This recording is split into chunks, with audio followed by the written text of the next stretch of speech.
Okay, well, thank you everyone for joining us. People are still filling in right now. This is the Our Downtown, Our Future Forum on Measure M in Santa Cruz for March 5th of 2024. This is by far the most hotly debated thing on the ballot for this next election. And I want to thank our four panelists for, coming and joining us for what will be definitely a hot debate. So for the proponents, which is yes on Measure M, we have Frank Barron and Susan Monheit. Wave your hand, Frank. Frank is a retired planner, an urban planner with a lot of history and experience in the planning department of the county. I believe some time in the city too. Is that right? Absolutely. Lovely. So a lot of experience behind his belt. We have Susan Monheit, who is a retired, I think, state water regulator, as well as a scientist. So also a lot of experience there. We've got for the opponents, so the No on Measure M campaign, we have Don Lane, who is a former mayor of the city of Santa Cruz, as well as I think a like many-time city council member, as well as on the board of Housing Matters, which does a lot of work on housing people who are currently unhoused and trying to find avenues to get people into homes who need them. And we have Rafa Sonnenfeld, who works for YIMBY Law. YIMBY stands for Yes in My Backyard. He also is one of the leads in Santa Cruz YIMBY Action Network that does a lot of local organizing and information kind of, networking here in Santa Cruz. So thank you for being here. The overall kind of agenda for tonight is that we as Our Downtown Our Future have prepared we've prepared three questions for each team. We tried to make them tough, but what people are really going to need to know about Measure M. And then we asked both teams to prepare a question that they will be asking to the other side. So that's a total of four questions for each side. But we're going to kick it off with 5-minute opening statements. And we're going to start with the proponents, which is yes on Measure M. So Susan or Frank, take it away, and you will see a little timer pop up so you can watch the kind of countdown and know where you're at. Oh, and so sorry I did not introduce Lisa Ekstrom, who is one of my leaders and teammates on Our Downtown Our Future, and she's going to help keep the time with me and make sure that we keep the schedule on track. Thank you so much, Lisa. Okay, so whenever you're ready, and Susan, are you going to be starting us off tonight? No, Frank's going to start us off. Frank? Okay. Thanks, Lyra and everyone. Measure M gives the public a direct voice in the future of Santa Cruz. It does two basic things. Measure M, first of all, Measure M will let people vote before the city can change its rules governing building heights.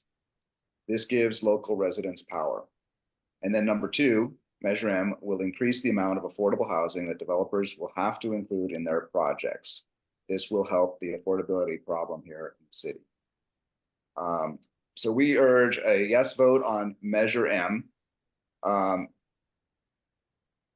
Measure M will bolster democracy. It requires a majority vote before the city's general plan or zoning ordinance can be amended to allow buildings above existing height limits that are already quite high at 5 to 8 stories in most of downtown and in the south of Laurel when the state density bonus law is applied, which it generally is. Measure M will also boost affordable housing. It increases the percentage of required affordable units from the current 20% to 25% in the large projects of 30 units or more. The city's planning commission recommended a similar change, but the city council refused to adopt it. Now the voters can adopt it. Measure M does not, several things that we've been accused of, several things that are false. Measure M does not require a vote for small projects like overheight fences or accessory dwelling units, or the 5-story homeless housing project in Harvey West that was recently approved. These do not require a zoning ordinance amendment, so no citywide election would be required under Measure M. Measure M also does not slow production of affordable housing. Santa Cruz is a very lucrative real estate market, and developers will still be building here, even if they have to build 5% more units that are affordable to moderate and lower income households.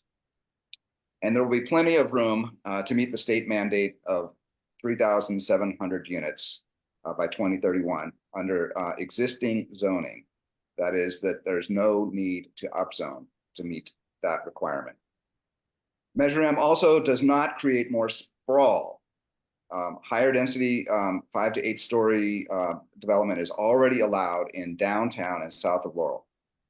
Elections under Measure M will only happen if developers want to go to build above that, the existing zoning levels. So if they want to build 12 stories, 17 stories, or 22 stories, which is something that was proposed, then the people should have a vote. They should be allowed to decide if that is acceptable for the city. Measure M also does not push higher density into the neighborhoods. Measure M actually protects the outlying neighborhoods by requiring an election when developers want to build higher than the typically allowed 2 to 3 stories in those areas. So we urge a yes vote on Measure M. And Susan, do you have some additional comments? Yes, thank you. Measure M is about democracy and your voice being heard above those of profiteering corporations and developers. Measure M gives you, the voter, a vote that is respected and counted before neighborhoods, including yours, can be upzoned to exceed current building height limits. Currently, you have no voice and no vote. That is why this initiative was created. Measure M gives you the ability to mitigate the diminishing number of affordable units that get built because of the state density bonus law problem. That is why in 2022, the Planning Commission researched, vetted, and recommended to City Council to raise the rate of affordable units from 20 to 25%. The 25% proposal is not a new comment. It was recommended because what is currently being built is just 11 to 13%. This city and community were forward-looking and inclusive. We already planned for increased density and building height in a reasonable and measured way that would integrate the required structures into our town. Our height limits under the general plan are high, 5 to 8 stories downtown and 3 to 4 stories in neighborhoods. There are billions of dollars to be made here in Santa Cruz real estate, and an additional 5% increase will not stop development. Joe Quigg agrees, affordable housing and disabled housing builder for 30 years in Santa Cruz. Thank you so much, Frank and Susan. We will now turn it over to Dawn and Rafa for the no on Measure M opening statement. Thank you. So I'm Rafa Sonnenfeld. I've already been introduced. Measure M is a sloppily drafted, ill-conceived initiative. Firstly, Measure M will create expensive voting mandates.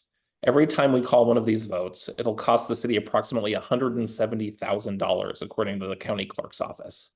The city has to pay for elections like this, even if it's already on a regularly scheduled ballot. But if we didn't hold special elections just for these votes, it could also mean year-long delays for even routine zoning changes. Measure M unnecessarily hyper-politicizes the city planning process by requiring votes even for zoning changes necessary to remain consistent with state law. The city is planning several modest zoning reforms over the next 8 years, and these would likely all be subject to Measure M votes. Some zoning programs that the city is already committed to, which could be disrupted by Measure M votes, include a Coral Street zoning overlay, which enhances homeless services and related residential use standards for that area, a program increasing residential density in transit-rich areas, one that develops standards for co-housing, housing cooperatives, and other alternative housing types, another incentivizing moderate income and workforce housing types, and one amending ADU regulations to support further ADU development. Finally, the measure would raise the city's inclusionary ordinance to one of the highest in the state, a level that's unsupported by evidence that this will increase production of affordable housing. The city is already committed to looking at and adjusting this number as necessary by 2026.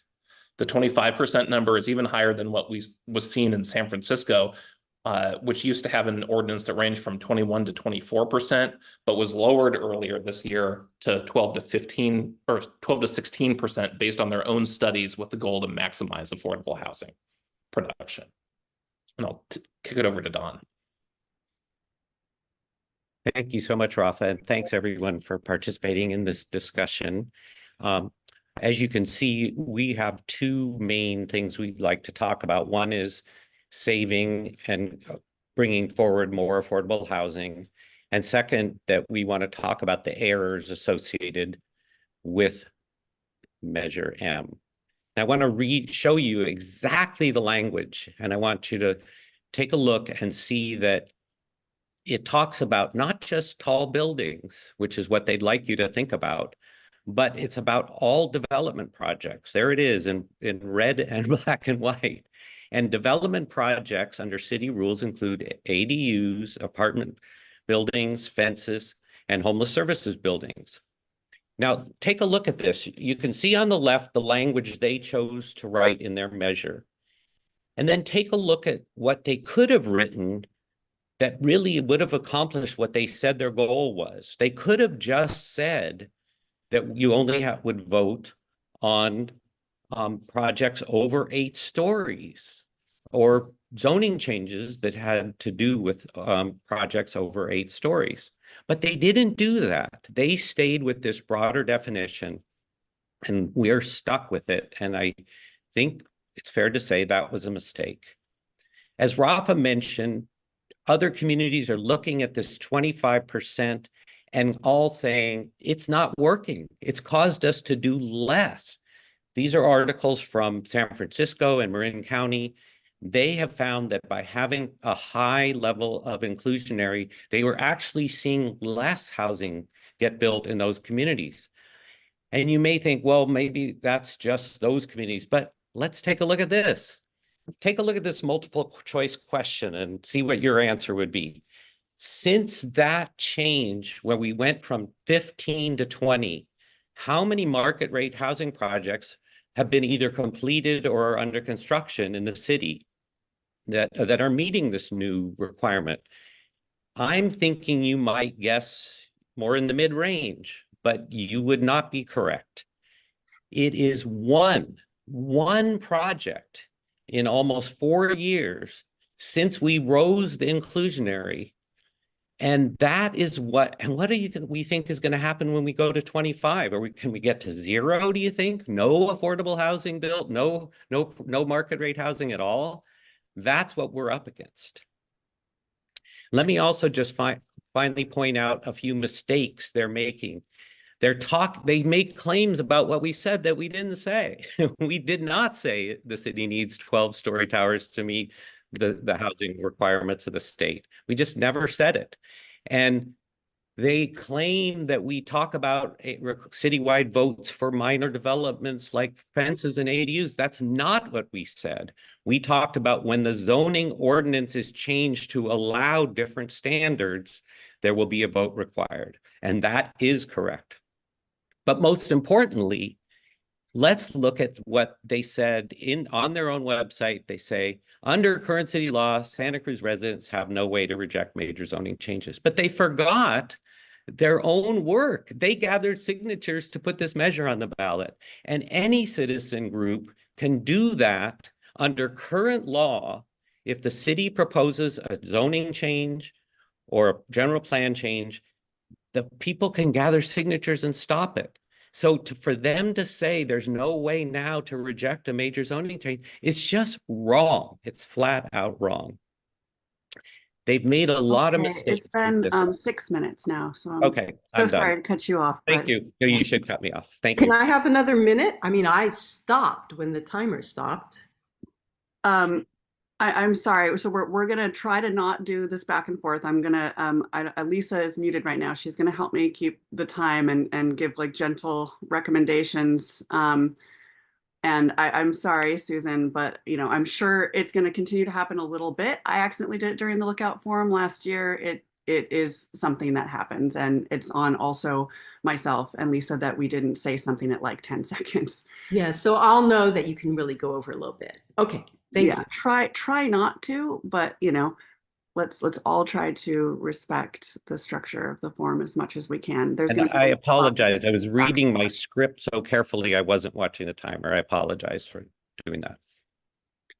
Okay. Wait, I can't just have one more minute just to balance it. Okay, I'm going to give you one more minute, but if this sort of request is going to continue, then like it's going to put the onus on Lisa and I to feel rude and interrupting you guys in the middle of things if you're going over just a little bit, and that doesn't feel good for anybody either. Okay, well, I actually have put my script away that I was referring to, so I'll take that minute later in the session. Thank you. Okay, so what we're going to do next is we're going to I'm going to read our first Our Downtown, Our Future question for the proponents. So that's for the Yes on Measure M campaign. And then they're going to have 3 minutes. So Susan or Frank will have 3 minutes to respond to our question. Then the opponents, so either Don or Rafa, will have 2 minutes to respond to their answer. And then there will be a 1-minute rejoinder where Susan or Frank can respond again. And that's the structure of how we're going to follow all the following questions until we wrap it up at the end. Okay, so our first question for Yes on Measure M is, some of your campaign materials discuss specific heights, like the 12 stories proposed south of Laurel. However, the actual measure doesn't include any specific heights or limits. It would establish a future right of Santa Cruz citizens to vote on increasing the city's height limits. So is this about whether or not we want taller buildings, or is it about democracy as it pertains to height? It's about democracy, and the votes would only be required if the city wants to, or a developer wants to raise the existing height limit. So it varies depending on the location. Different zoning heights are different in different parts of the city. So yeah, it's not right.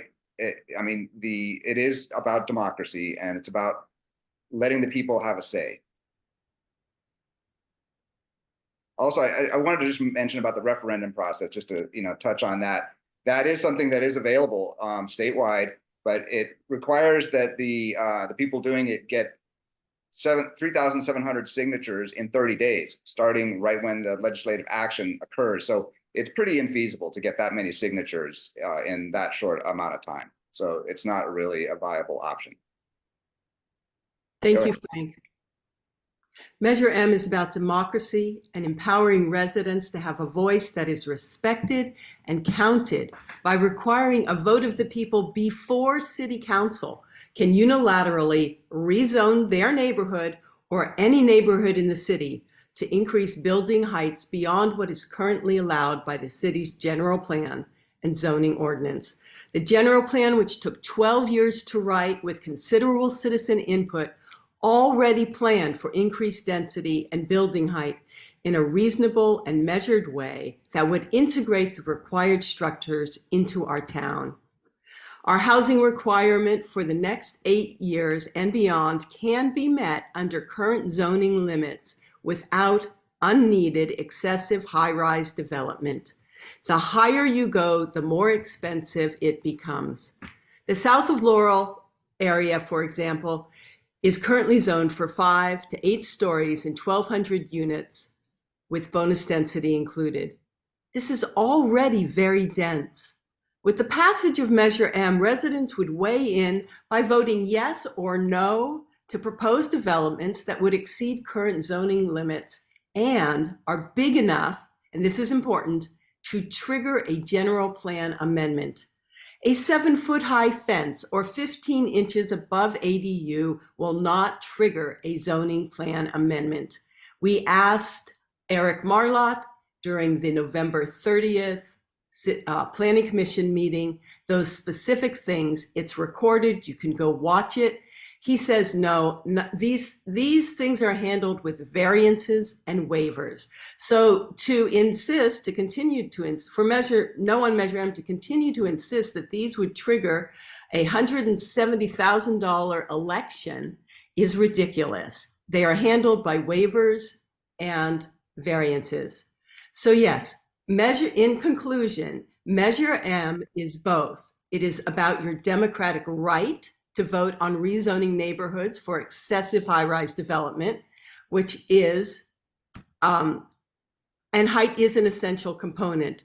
The proposed high-rise development south of Laurel Street, which the City Council is courting, is an example of a project that would trigger a vote of the people. Developers have proposed 20 stories. City Council at one time approved 17 and 15-story towers. And now Mayor Keeley is proposing an unspecified number of 12-story buildings of unknown height. That is a rare exception that would trigger a vote of the people. Don't you think your voice should count? Thank you. Okay, thank you, Susan and Frank. We will now head over to the opponents, the No on Measure M team, for a 2-minute response. All right, thank you. I'm just going to repeat some things. But maybe the best place to start is I want to join Susan in encouraging everyone to look at that recording of when the assistant planning director answered her question, because the first line of his answer was, "It depends," and it wasn't a flat out, "Oh no, we'll never need a vote when it comes to fence heights." What he was saying was that if a person in one instance wants to ask for a taller fence, they can get a variance. I agree with Susan on that. However, if the community and the City Council and the Planning Commission all say, hey, we want to adjust the rules about how high a fence can be, that will require a vote. That minor item that really most people wouldn't think was worth a citywide election for would be required to have a vote. And they can't get around it. They wrote the language that said development project, and a development project includes a fence. So there you have it. It's that simple. The other thing I want to really emphasize is that they said it themselves in their own language, that the citizens, if they didn't have Measure M, the citizens would have no recourse, no democracy on these issues.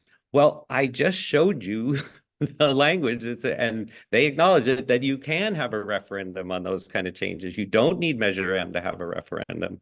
So we have democracy. We've all heard in this community for months and been engaged on discussing building heights, and we're nowhere close to a specific proposal on any of these buildings south of Laurel. There's going to be so much more democracy and input over the next couple of years on that particular issue. And if it doesn't go well, we can do a referendum.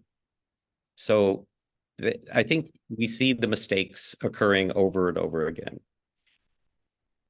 Okay, thank you, Dawn. Now the proponents, yes on Measure M, will have 1 minute for the last rejoinder.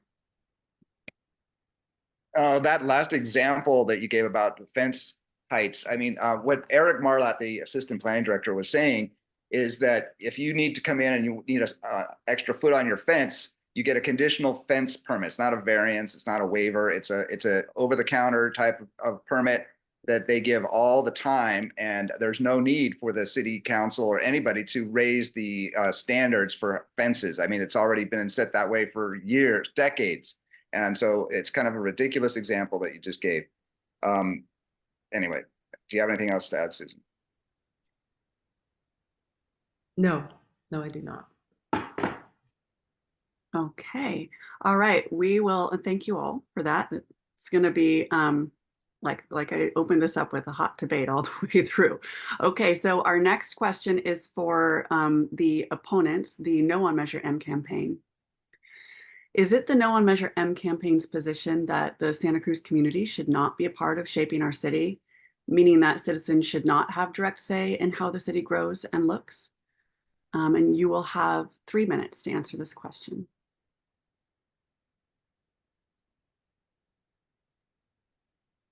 Rafa, should I take the lead on this or you? Yeah, I think that's me. Okay, go for it. Yeah. So, I would say that our community is um, is a part of shaping our city. We vote for council members, we participate in meetings, we have significant public outreach for planning projects. In this case, the vote requirement does a disservice to all of that public outreach and feedback by politicizing this one aspect of a city function related to planning, emphasizing election politics over more deeply involved community engagement. And worse, in many cases, people will be asked to vote on something that's simply the city updating the code to what is already legal to build. The public voting against a zoning change in some cases may not actually materially change what is legal to build. I don't really have much more to add to that. Okay. I would just add one piece that I think is worth noting in terms of community involvement. The city a few years back, right around the time when I was on the city council and right after, added a requirement that before any major development is submitted for a formal approval, that the developer has to hold at least one and often more than one community meetings to gather input from the community. And this is, it's not magic. There's no reason that means that the community, the neighborhood or whatever will get exactly what they want. But we have now got real structure within our city planning process to bring community input before project designs. Then it goes to the planning department, gets worked over, make sure it meets city standards. Then it goes to the planning commission in most instances. They are volunteer citizens of our community who really care about the shape of our community. They weigh in, they put conditions. It's not, and then often significant projects go to the city council and we have huge public hearings. I think there's nothing wrong with having elections on some of these issues, but I think to characterize that only an election is the way people can help shape their community is patently false. Okay, thank you. Now, Susan and Frank for the Yes on Measure M campaign will have 2 minutes to respond. Unfortunately, most of those meetings are no longer required due to all these new state laws that have made it much easier for developers. They don't even have to have public hearings, and at the public hearings, the planning commission and the city council have no discretion over making changes to the project. So one of the things that one of these state laws has done is make it so that you cannot lower height limits. Right now, you can only raise them. You can't go lower, you can only go higher, or you can stay the same. So that's what we're saying. That's one of the few local control powers that we still have, is that we can still stay at the same height level. That plus the density bonus, which we talked about, it adds several stories oftentimes to the existing height limit. So this is really one of the only things that we can still do as a local community to have any kind of say over what gets developed, because of these state laws that have taken the power away from the locals. And I would add to that I've gone to these city council meetings and different events the city has held, and I have stood up and spoken, and I get 2 minutes. And sometimes they don't even say thank you for sharing before they go on their way to do what they had already planned without the input. This city council really does not take citizen input into their decision making. And to say that the referendum process is a mechanism that citizens can use, we had to gather 3,700 valid signatures. In a referendum, you'd have to do that in a month or less than a month. And people are working, people are stressed, people don't have time to go through this process, very extensive signature gathering, to get a referendum on the ballot. Normally, it takes 6 months to get that for an initiative. So you're saying to compress that down into 1 month, it's pretty, it's a very tough thing to do. Thank you. Okay, so now we'll move back over to the opponents for the 1-minute rejoinder on this question. Yeah, I think one thing I find troubling about the proponents' positions here is that they keep confusing the difference between what's required to approve an individual development project with what's required to do a discretionary legislative action, which is called a zoning or general plan amendment. And those shouldn't be confused because there are, requirements for a strict handful of meetings to approve a development project. But for community rezoning plans like the Coral Street rezoning or the south of Laurel Street downtown expansion, that it requires a robust community engagement process, and it doesn't get shortcut by state law. Okay, thank you. We are now going to move back over to the proponents for their second question. Our question is, opponents of Measure M have asserted that the 25% affordable housing requirement for developments of 30 units or more will discourage development, including development of affordable housing, because the additional requirement will mean that projects might not pencil out or become infeasible. Is this a valid issue? Why or why not? Overall, do you think that Measure M will result in a higher production of affordable housing? You will have Well, in 2021, 22, the Planning Commission, the City Planning Commission, thoroughly vetted and researched raising the 20% inclusionary level. And they recommended that the city council do so. And this was never even brought up to the city council. It was cut off at the pass by the city staff. City council never even voted on it. So we trust that the Planning Commission did their due diligence to ensure that this is something that would work, that is feasible. The main reason that they did this was because of the density bonus problem that Susan mentioned, where the 20% threshold gets watered down by adding these extra stories of market rate down to about 11 to 13%. So really, you're not even getting, you're not getting anything close to 20%. You're only getting 11 to 13. Under Measure M, we would bump it up by 5%, so you get a more reasonable 16 to 18% affordable on those density bonus projects, which most of them will be. Susan. Yeah, okay. So I think this not penciling out issue, I think it's a paper tiger. I think it's all hysterics and no substance. There are billions of dollars to be made in Santa Cruz real estate. Developers have been waiting 50 years to get their hands on it. We have dark money from Harlan Crow buying up Ocean Street. We have the $6 billion Warriors franchise and the Seaside Company that owns the boardwalk wanting to buying up and wanting to develop the south of Laurel area, and the deep pockets of high tech looking at the west side. These entities are not going to sit on their hands and let a lucrative opportunity like Santa Cruz be missed over a 5% increase in the affordable number of units that the base project that a developer has to propose. The 5% only partially offsets the reduction of affordable units that are caused by the density bonus law problem. Frank has already talked about how it reduces the 20%. It will also reduce the 25% that Planning Commission recommended to render realistically 16 to 18% affordable units in the final project.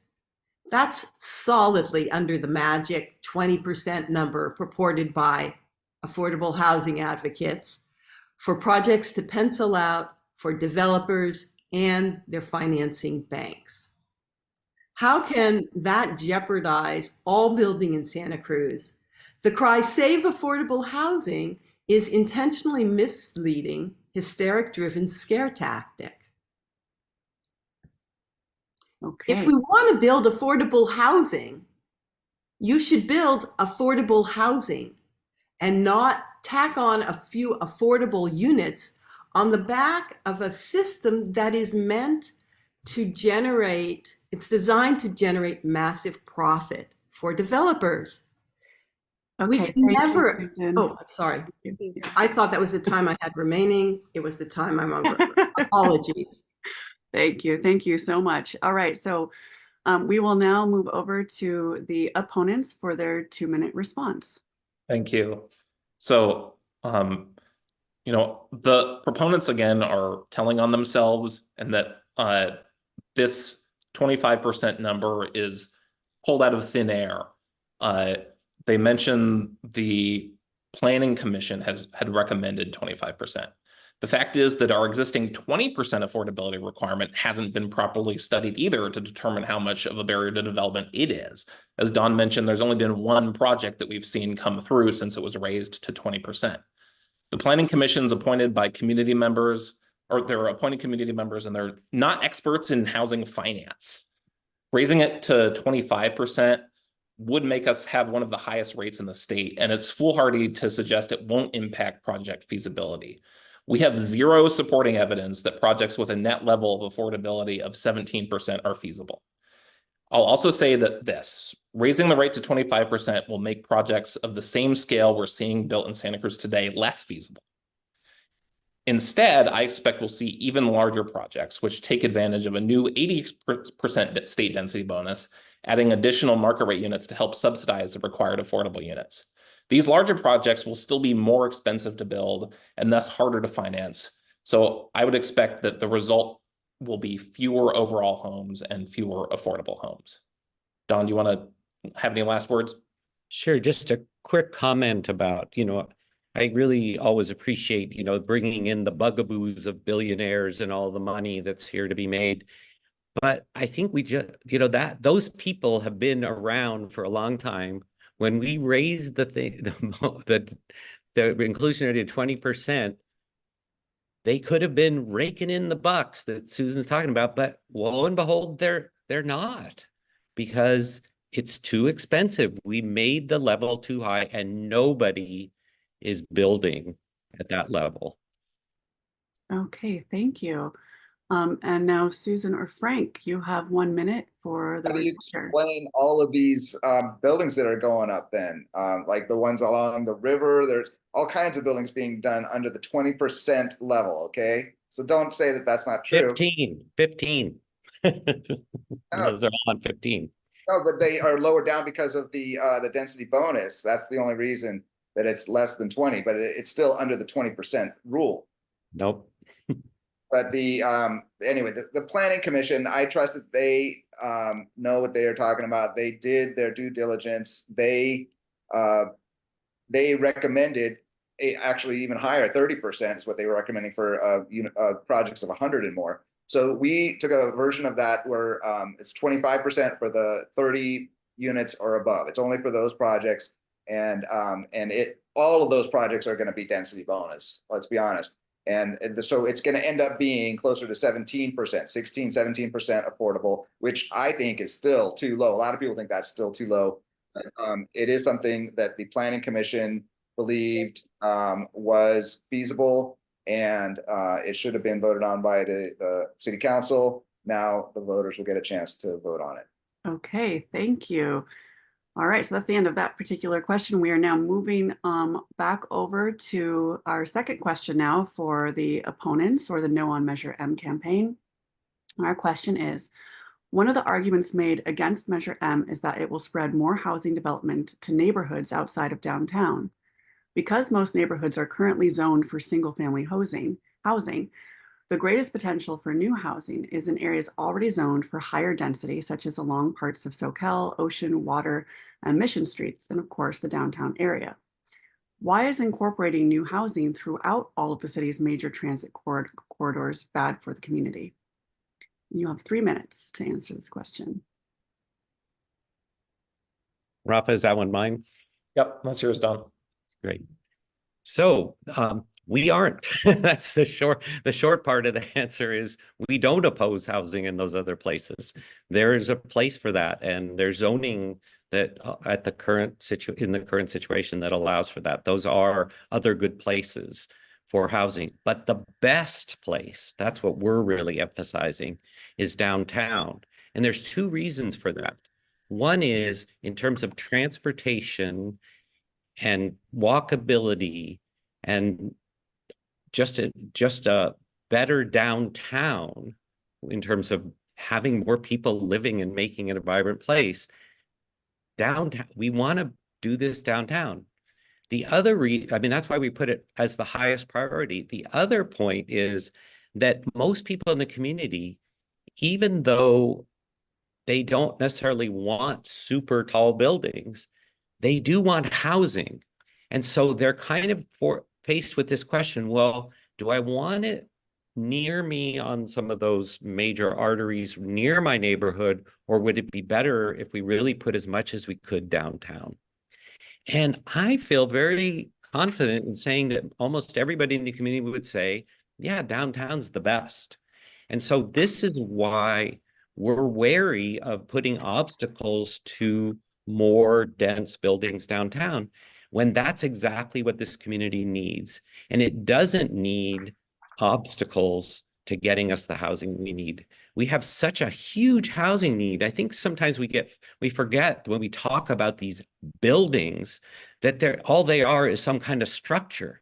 This is where people we know, our family members, the people who serve us in restaurants, the people who are teachers in our schools, that's where they live. They live in apartment buildings downtown, and we need those places, and we don't have enough of them. And, we want housing. That's what our campaign is about.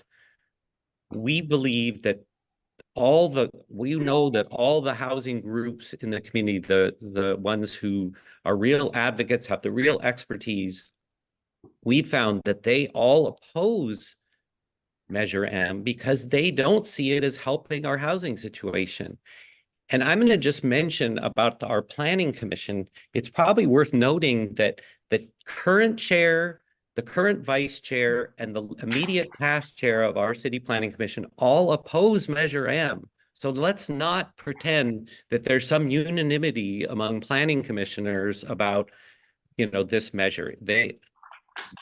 Those leaders who are volunteers do not support Measure M. Okay. We Thank think that there's going to be Oh. plenty, I mean, we know there's going to be plenty of development, high density development in the downtown and south of Laurel areas under existing zoning. It's going to be 5 to 8 stories, in some places more than that in the traditional downtown north of Laurel.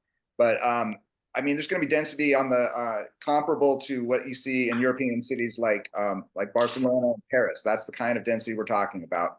Under existing zoning, you don't need to get to 12, 15, 20 stories to get high density. So that's one fallacy. Another fallacy is that most of these market rate units, the ones that they've built so far, are going for like $4,000 a month almost for a 1-bedroom apartment, small 1-bedroom apartment, $4,000 a month. There's not too many teachers or baristas that are going to be able to afford that. It's going to be people coming from over the hill who make a lot of money, like the people at Google, God love them, but they make average, the median wage at Google, $280,000 a year. So a lot of those, and there's 3 buses every weekday that go from here to Google headquarters in Mountain View, and 2 big ones coming back, double deckers. So it's easy to be a high-tech worker working for a job like that in Silicon Valley, and to be able to live in these very nice apartments in Santa Cruz. That's who's going to live in most of these places. Susan, do you have anything to add? I would say that the housing that's being built currently, which is 87% high market rate, this housing is not being built for the people who live here. It's being built for the people that the city wants to come to gentrify the city.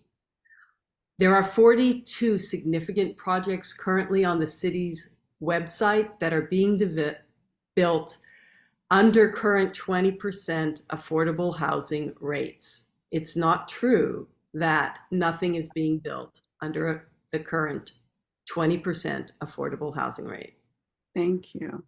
Okay, and opponents, you have 1 minute as a rejoinder. Rafa, is it okay if I do this one? Go for it. So I want to make sure everyone understands, just because there's a lot of things being built right now doesn't mean they were built. They're being built with the 20%.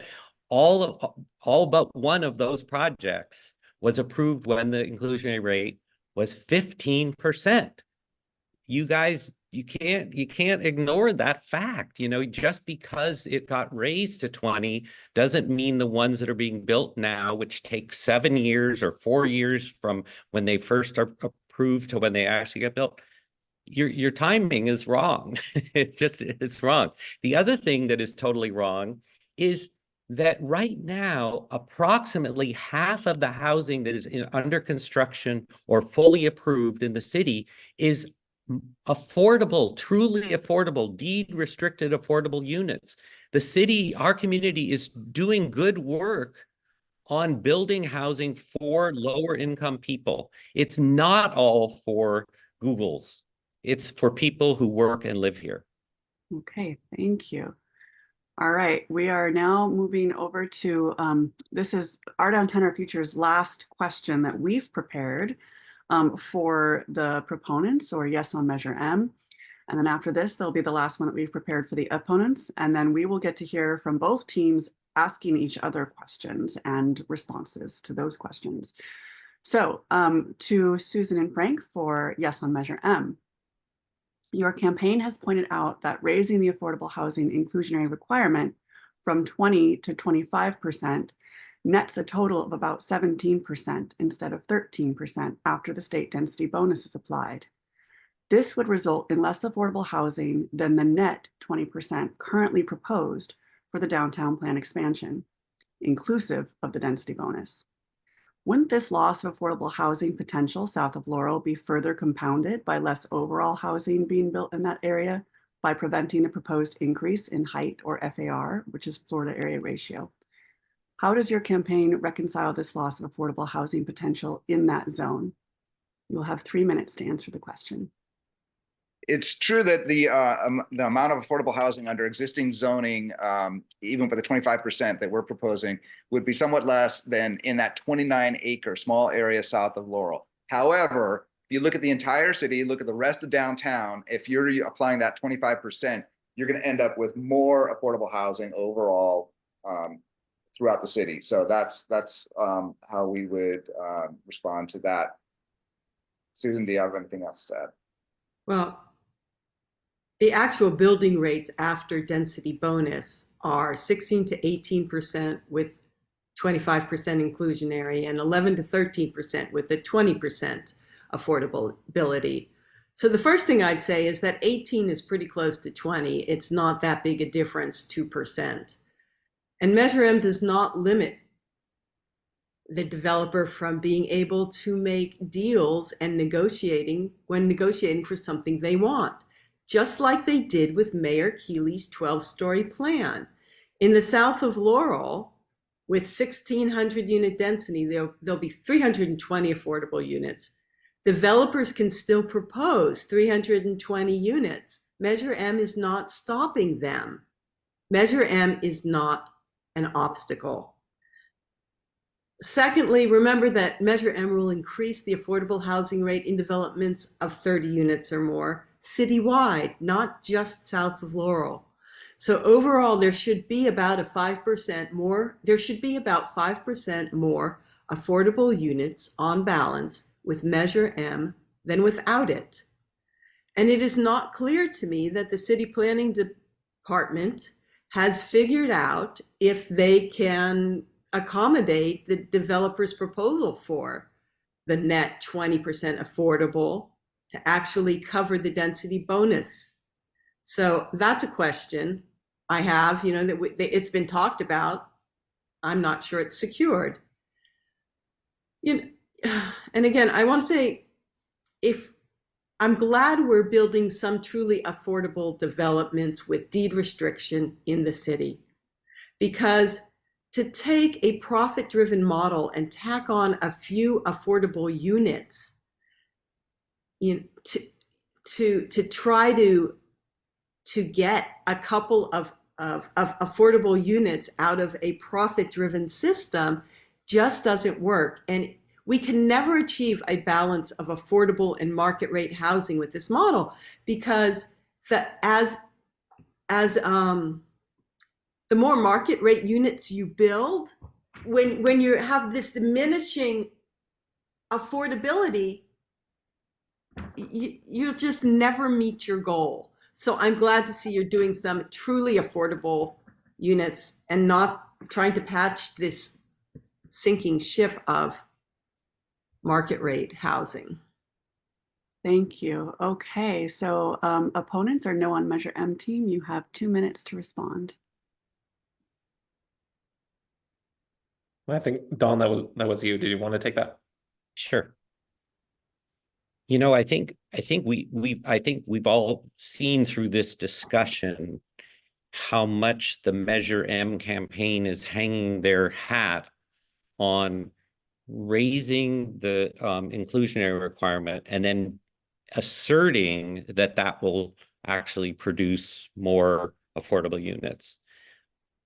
But they actually have no evidence for that, whereas we actually do have evidence to show the opposite, that it does hinder development.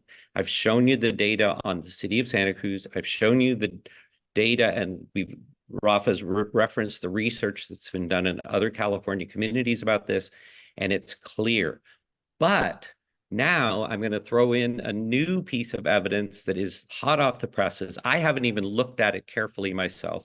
The city commissioned an independent affordable housing finance entity to do some research on Measure M.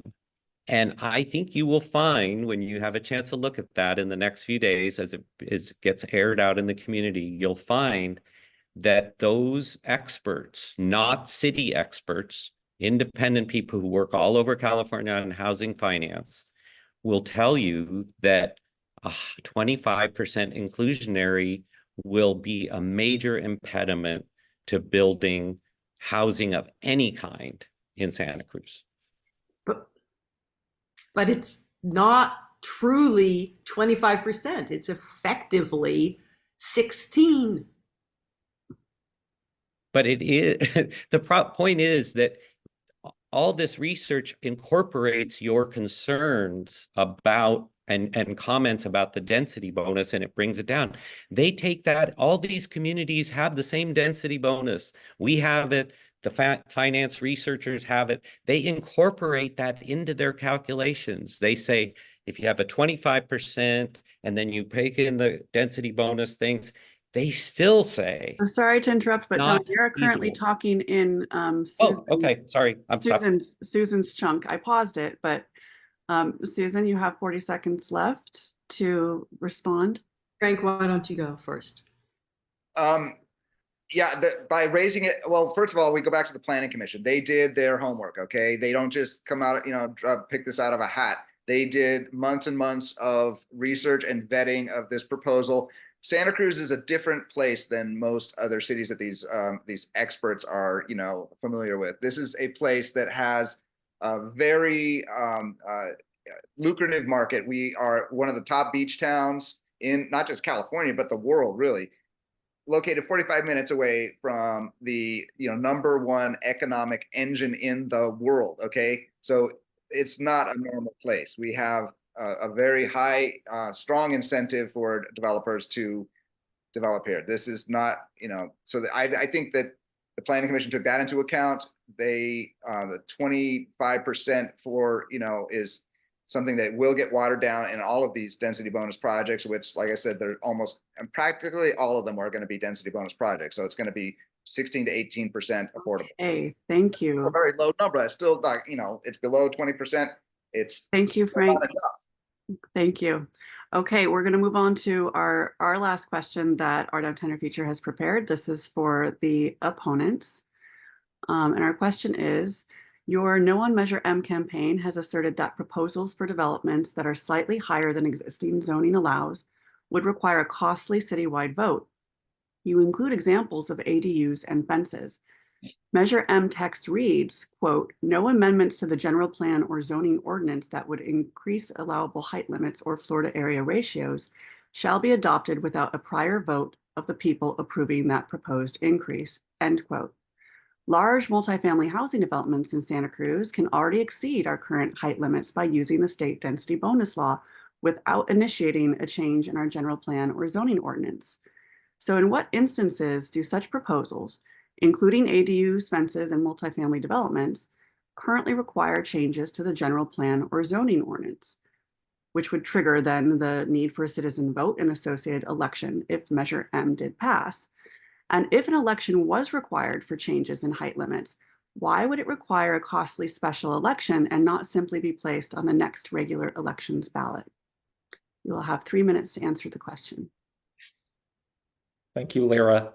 So I think this question sort of confuses again the difference between project proposals that request rezonings or general plan amendments and general plan amendments and rezoning reforms. We as citizens of the city of Santa Cruz periodically update our general plan and zoning. And the state requires us to plan for housing needs to grow.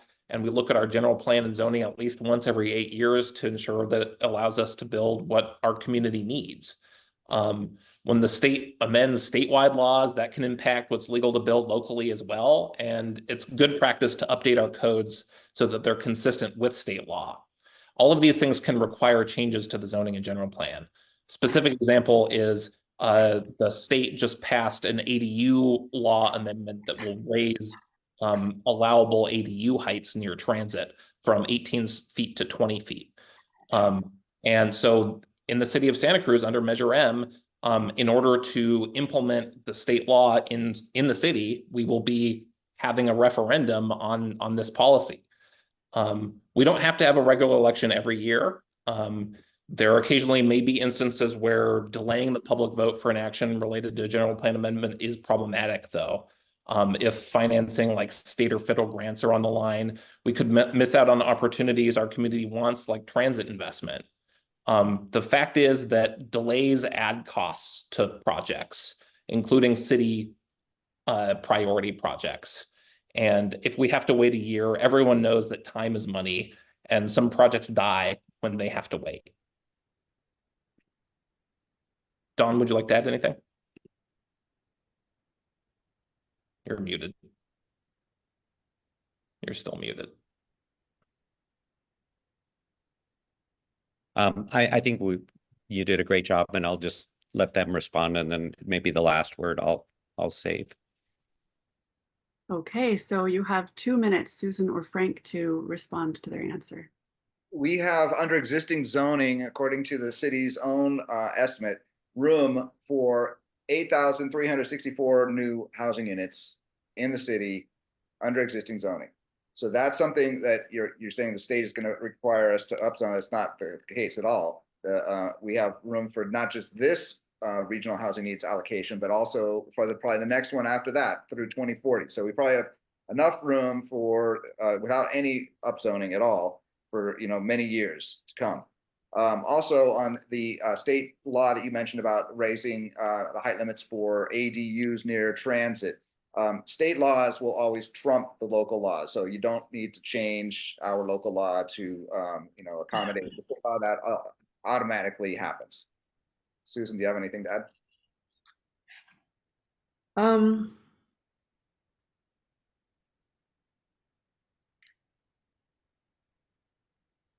There's so many different things coming from different directions.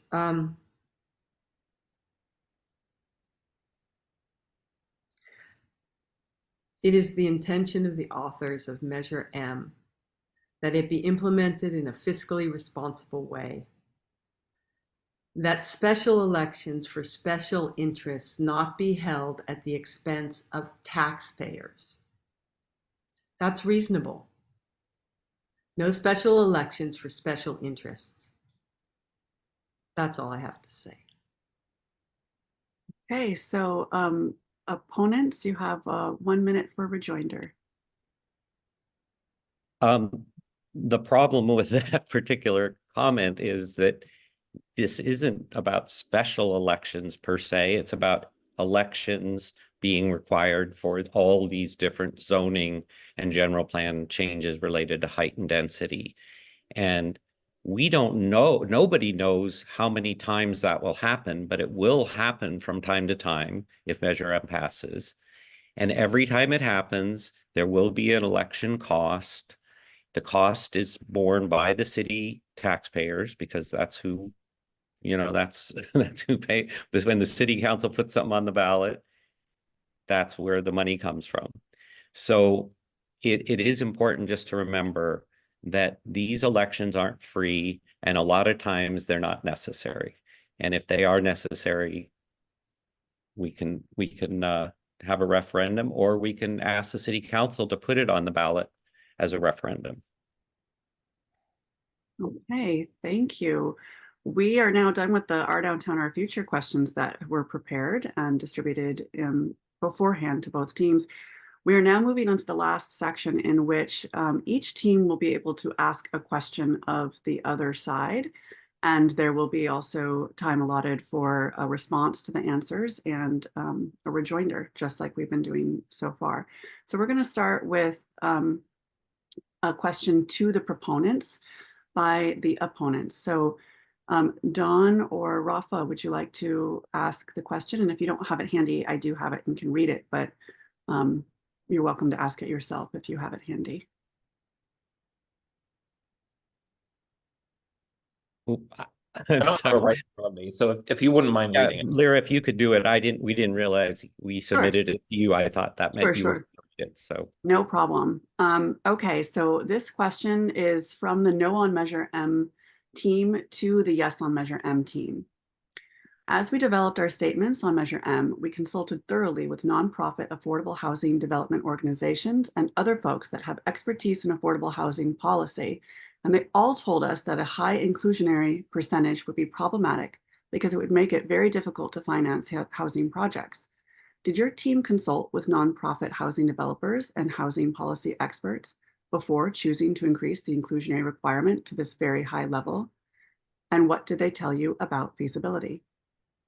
Again, we fall back on the work, the diligent work that the Planning Commission undertook to research and vet the increase of the inclusionary rate from 20% up to 25%, with the or because of the density bonus issue, where only 11 to 13% of the units were becoming affordable under these density bonus projects, even though the inclusionary rate was 20%. So to resolve that problem, they recommended bumping up that inclusionary rate. We did so in our Measure M 5%. So instead of 11 to 13%, it'll be 16 to 18% affordable in these very large 30+ unit density bonus projects. So we think that the Planning Commission did the right thing, did a good job. They recommended to the City Council that be adopted. However, it was never even brought up for a vote at the City Council. Now the voters will have a chance to approve it. So, I would like to add that we have a local affordable housing and disabled developing housing developer who has endorsed our initiative. Joe Quigg, who's endorsed it in the voter pamphlet.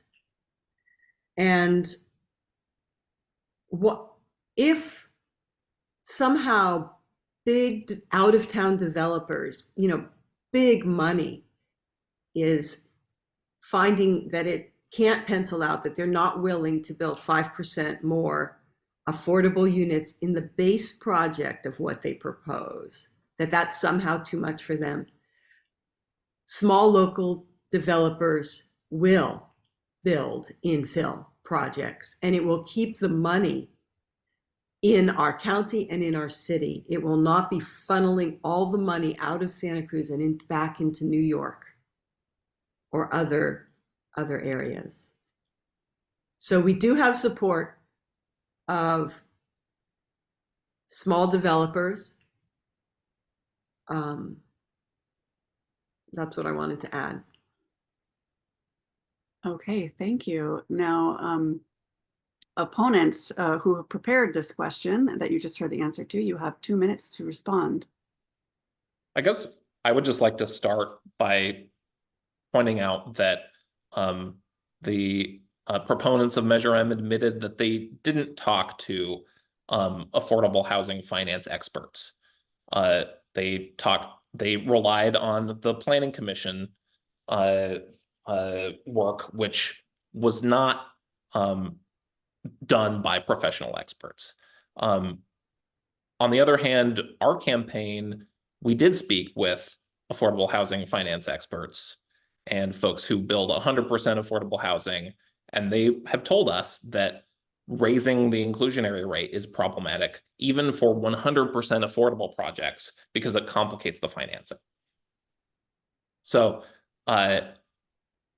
we've heard a lot of reasons from the proponents why they don't think development is good, or why the current status quo of development is problematic, and very little about why their proposal is good. We've heard lots of points about out-of-town investors, things like that, but the fact of the matter is this is a bad policy that's widely considered to be bad policy amongst housing experts across the state. Don, would you like to add anything? Just a quick thing, which was, I found it just baffling, this idea that if the big money entities can't make it pencil out, so they're not going to build, that somehow people who are smaller developers who have even fewer resources at their disposal they're going to be able to make it pencil out, even though they have the same requirements in terms of that high inclusionary level. It just doesn't make any sense. Okay, thank you. And proponents, you have 1 minute for the final response. Small developers might be able to pay cash to build their smaller development, where the large mega developers will need mega financing. If you build a small development cash base, you will have a cash flow of about 4% in the city of Santa Cruz. That's how small developers will be able to do it, and big developers cannot. And we believe that the Planning Commission did a good job of vetting and researching this proposal. They wouldn't just, draw this out of a thin air. This is something that they did look at very closely and determined that it would be workable, that it would pencil out.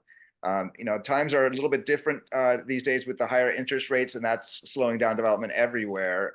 But that's a fluctuating thing, and rates are coming down. But we trust that the Planning Commission did the right thing, and so we're going to let the voters decide if if we should have more affordable housing or not. Okay, thank you. So now we are moving on to our very last question of the evening, and this question was prepared by the proponents, the Yes on Measure M, for the opponents. And Susan, would you like to read the question, or would you like me to read it for you? Why don't you go ahead? You've read everything else. Thank you. Okay. So this question is from Susan and Frank with Yes on Measure M to Don and Rafa from No on Measure M. Quote, there are billions of dollars to be made in Santa Cruz real estate, and the equation being used for building affordable units is exponentially skewed in favor of more profit and more market rate units. With a current affordable inclusionary rate of 20%, only 11 to 13% affordable units are being built in Santa Cruz right now. With a modest 5% increase in the affordable requirement for developers, the number of affordable units that will get built will still end up being under 20%, the magic penciling out number. With the passage of Measure M, the actual inclusionary rate will be between 16 to 18% in large new developments. This offsets the reduction of affordable units that are built due to the density bonus law and entitlements. How does an actual affordable rate of 16 to 18% stop developers from building anything when it is within the values that pencil out? You'll have 3 minutes to answer the question. Great, thank you. And I do want to remind, even though I think it's apparent, that that question, a lot of what's contained as assumptions in it are assumptions made by the proponents and not actual facts. And let me explain, because that question completely sidesteps the realities of housing financing, and especially the realities and costs of the density bonus rules, which they hang their hat on. When a builder of apartments uses the density bonus, it means that they'll offer even deeper subsidies to very, very low income renters in their new building. Let's take a look at an example along these lines. If some apartments in the building are paying just $500 per month for their apartment that costs the builder $500,000 to build, and I want to note that's a conservative figure per unit in our current cost situation, then the builder is losing a lot of money on that apartment, $500 per month for a $500,000 unit. At some point, if they have a dozen of these super low rent apartments in the project, the deficit on these apartments gets very large. At some point, the builder thinking about a project like this and the bank that might be loaning some money to finance the construction are simply going to say, we're not going to do it. The apartment building will probably lose money. In the world of housing development, there is no magical inclusionary percentage to make a project, quote, pencil out or make financial sense. As I just noted, some affordable projects might have 20% affordable, but only have a modest subsidy for renters. Another might have 12% affordable, but have a much larger and more costly subsidy for the renters. So the simple answer as to how Measure M will stop many housing developers is this: the level of subsidy required can simply get too expensive to make it worthwhile to build. This is why we say that 25% of nothing is nothing. A 25% inclusionary percentage that stops the building of apartments means nobody gets an apartment at any income level. We have low-income folks that need apartments, and we have middle-income folks that need apartments. We don't need a percentage that denies these people the opportunity to have a decent home where they live and where they work and where they go to school. When we play with these numbers in a mistaken way, we're hurting people who need housing.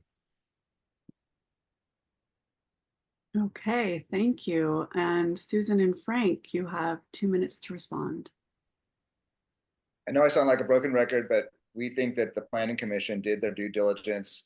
They recommended this type of slight increase, and this is a unique market, this Santa Cruz market, where the normal rules don't apply like they do in Stockton or Merced or other places that your experts may. Susan, do you have anything to add? I'm probably going to repeat myself too. To take a profit-driven model and tack on a couple of affordable units as a vehicle to, quote, build affordable housing is like a sinking ship that you're putting a Band-Aid on. The number of market rate units compared to the number of affordable units that will be and are being built that are exponentially different. You are never going to build enough affordable units to service the market rate units that are being built in each development.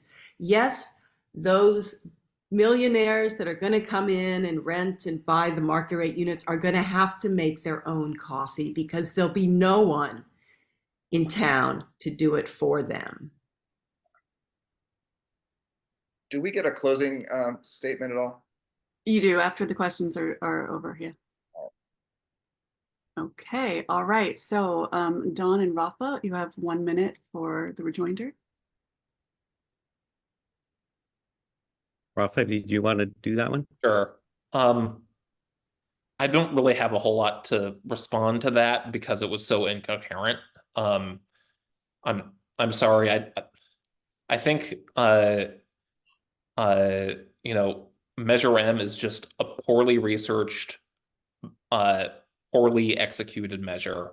The proponents clearly haven't done the research. I'm sorry, but the Planning Commission has not done enough research. The city of Santa Cruz has not done enough research as to what the right level of affordability is. But we do have evidence that that since we've raised the affordability percentage, we've had a reduction in the amount of housing that we've built here in Santa Cruz, and across the state, cities are lowering inclusionary rates from the 20s to the teens because it's more feasible for projects, and building more affordable units is what we want at the end of the day.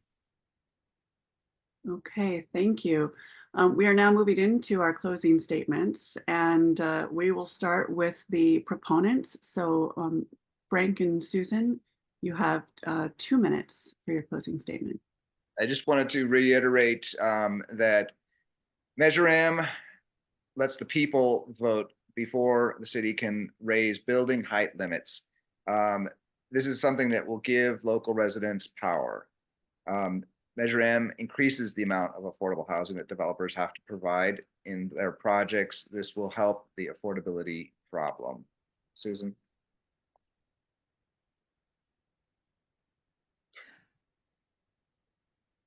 Measure M is it's about democracy and empowering citizens to have a voice that's respected and counted, which is not what's happening as we go before City Council now.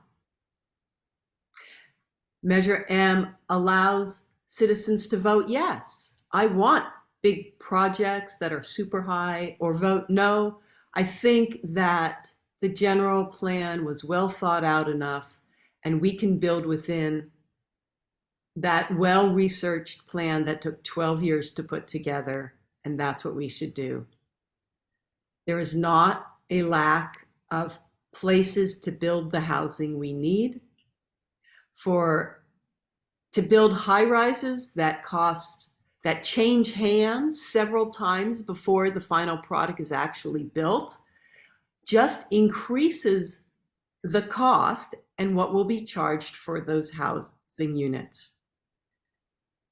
Finally, it is disingenuous of the City Council to rezone downtown from the goal of housing to visitor servicing, and to promote the building of a small luxury hotel right across the street from the Metro Center, which is where the most affordable housing should be located for people without cars.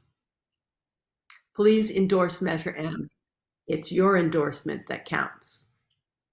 Thank you so much. Now over to Dawn and Rafa.